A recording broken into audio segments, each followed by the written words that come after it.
Now, normally my videos tend to either be political, depressing, or grand, but today I figured I'd do a little bit of a lighter topic here. Is Toby Fox autistic? Now, there is a degree of difficulty here because we don't really know Toby Fox's personal life. Quite respectably, he is relatively private about it. But we do still have resources, especially through his interviews. Probably the most obvious thing about his interviews is that he often avoids eye contact. Autistic people do this a lot because eye contact tends to be uncomfortable, at least depending on what type of message you're trying to convey. As a matter of fact, a direct gaze for an autistic person means about the same thing as an averted gaze for neurotypicals, and vice versa. The fact that he makes little to no eye contact is a relatively small detail, but it's hard to ignore. Probably the most well-known fact about autistic people is that autistic people generally have difficulty communicating with non-autistic people. This is because of double empathy. How and why this happens is very complex, but we do certainly know that it does exist, and it definitely does affect autistic people.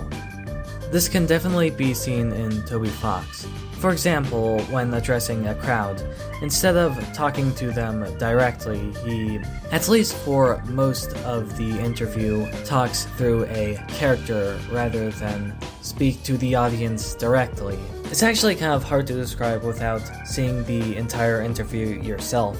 Now, this could just be because of his sense of humor, but it seems to have developed out of double empathy. Autistic people can actually communicate just fine, but only with each other.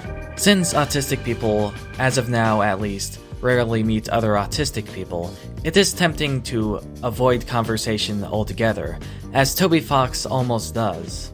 It can also be argued that Toby Fox has a special interest in Earthbound and Earthbound-like games, but that could just be because of his taste rather than a special interest.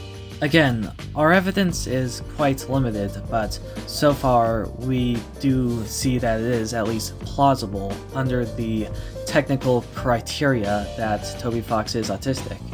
I do, however, also want to focus on more esoteric perspectives, because I think that even his games show how he thinks. You see, his games focus more on the actual interactions and decision-making, as opposed to symbolism or conventional aesthetic. You see, autistic people view the world literally rather than figuratively. This is why, for example, autistic children play with toys very differently from everyone else. If you were to bring a stove, for example, a toy stove, most children would treat it like an actual stove, or at least pretend that it's an actual stove.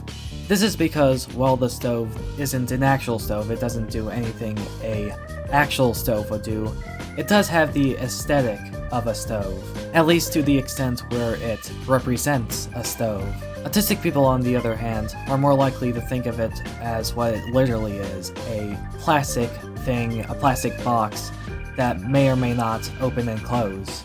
Thus, autistic children play in a way that's confusing even for non-autistic adults, and is difficult for other people to join if they're not autistic, and vice versa.